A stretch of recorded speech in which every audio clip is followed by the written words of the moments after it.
Fam, I'm telling you, it's just a get out of jail free card for some of these people.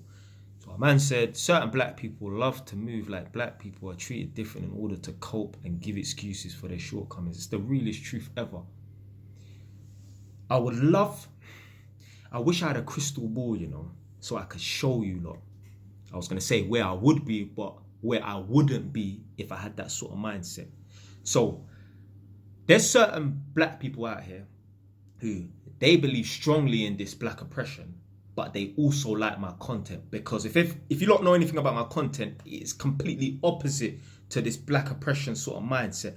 But there are going to be some people who believe strongly in black oppression and they also like my content.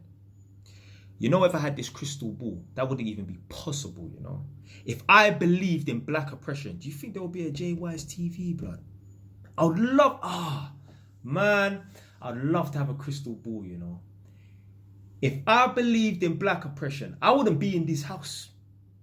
I wouldn't be able to recite these stories about, how man was able to come up from the gutter and that, how man had a hard life and was able to turn it around. I wouldn't be able to coach man and tell man and just drop these videos for man. This man talking about, you've inspired me to become a gas engineer. Forget about TikTok. You've inspired me to become this, inspired me to do that. You've inspired me to give up drip and that. I promise you, if I had a crystal ball and I could show you alternative reality, there will be no JWise TV. I would literally still be on YouTube watching videos about Tupac Shakur trying to work out if he's still alive, bro. I've been on nothing whatsoever. It's just an excuse for failure. There's so much other bad things that have happened to other races and nations of people, and will continue to happen to other races and nations of people. The Jews went through it. Irish people, they were enslaved by the British or the English. The Indians, they had their land taken over. And I say Indians, I mean people from India. The American Indians, I think it was the Spanish that came over and just decimated them. Yeah, I'm sure there's some situation, probably things going on between China and Japan way back in the day. Blood, this thing, oppression and people taking over people's lands and that, but this has been happening since the beginning of time. You have an army of people in wherever, they will hear about, them man, they're a bad man, right, let's go test them. Let's go take over their fucking land. I don't hear about other nations of people complaining. But to be fair, one guy actually sent me a DM the other day. He's from Pakistan, and he said that allegedly the people from his community, they complain about racism and that. Do you know what? Even if they are complaining about racism, they still fucking get on with it. Yeah? Let's take Indian people. Indian people, when they first were coming over and that, they was getting some mad racism. Yeah? Man will set up a corner shop and them racist people then will throw a petrol bomb through it and that. Them man there, the thing I have to read about Indian people, you can go to the most racist parts of England, there will still be a corner shop. Them man, they're still selling their newspapers and that. Yeah? Them man, they're constantly under attack. Yeah? Constantly violence towards them. Man are throwing bricks, petrol bombs through their window and that. Maybe not in this day and age, but I'm talking about back in the day and that. Them man, they're still opening up on a Monday morning. We want to talk about oppression and that. Then you got people in Peckham moving mad. But you're just as bad as the white people then back in the day. Telling people to boycott this shop. People throwing fireworks in the shop and that. You're moving like them racist people back in the day. We need to stop pretending that we're the only people that have been victimized and that. Even in more recent times. No blacks, no Irish, no dogs on the pubs. Yeah, maybe back in the 60s or the 70s or whatever, innit? But we just fucking get on with it. And I never heard about Irish people complaining and that. They came over here to work and that's what the fuck they did. You got Eastern European people coming over here. A lot of British people don't like them and that, but they're here to work. Yeah, they just ignore it. They get on with the racism. They're here to work. We're the only people that have allowed the racism to actually hold us down, like an invisible anchor. It's just an excuse, man. I will never adopt the mindset of oppression, even if it's real. Even if it is real. Even if there is systemic racism. I mean, they don't apply to me, as you know, as you can see. But even if it is real, you have to just ignore it. You have to pretend that it's not real. There's no advantages to thinking, yeah, there is systemic racism and I can't get nowhere. There's more advantages to pretending that it's not there and getting on with it than think to yourself, I cannot get anywhere because I'm a certain color of skin and there's a glass ceiling. There's only so high I can go. So far I can go. So it's just a get out of jail free card. It's just like depression. People will claim that they're depressed and they're not really depressed. And when someone tells them, snap out of it, you're not depressed, they will argue and want to fight you over it. Maybe verbally, maybe physically. But they want to argue and defend depression. Why would you defend something that's bad?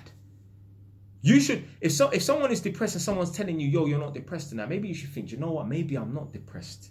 It's not depression. You're not in some sort of, it's like they feel like they're in a trance. Yeah, there can be times in your life where you feel low. That's normal. Eh? There's times in your life where you just wake up in the morning and you just feel a lot better than you did 2-3 days ago. It is what it is. There are times in your life where you're going to feel low, but you're not in some sort of depression. It comes from a place of fucking lack. More than likely, it's because you're in a bad financial situation. Most of these people that claim they're depressed, I promise you, make them win the lottery tomorrow. £25 million into their bank account. Depression gone. Boom. And these people that say, oh, well, what about rich people that are depressed? Do you know what? There's some people, no matter what they have, no matter how much money they've got, no matter what Lamborghini's parked outside, no matter what size house they got, they could be in a fucking mansion, 7-bedroom mansion. Some people will look in the mirror and still feel like a piece of shit. Yeah, it's an internal battle within themselves. It don't matter what they have, what they've achieved, who's around them, they will still feel like a piece of shit. You got people like Robin Williams fucking going to therapy and that for 10 years or whatever, and his therapist is telling him, oh yeah, you're depressed and that. Bro, you should tell him get out of the fucking office, bro. Like, depressed. It's all in your head. That guy that was in Friends that died, the one, he was an alcoholic. I saw this little interview the other day. I need to watch the whole thing. I'm trying to find the full version of it. This is what I'm saying, yeah, like, the battle is within yourself. The guy was struggling with his alcohol addiction. And he was saying to this English journalist, this guy from Friends was saying to this English journalist, I'm in control of the first drink, but thereon after, I have no control. Well, that's the fucking problem then, blood. You've admitted and you've relinquished your own power, and you've admitted that, oh, yeah, I have no power over the situation and that. Same thing with my people, yeah? We have told ourselves we can do nothing to fix our situation. So how the fuck are we going to fix the situation? There's man right now still waiting for reparations. Bruv, you're going to be waiting till you're 200 years old, blood. I'm not waiting for nothing. I'm not waiting for no lottery. I'm not waiting for this family member to pass away so I inherit £100,000 and that. I'm not waiting for nothing. I'm going to become successful through my own hard work, hard grinding, hard sacrifice and discipline.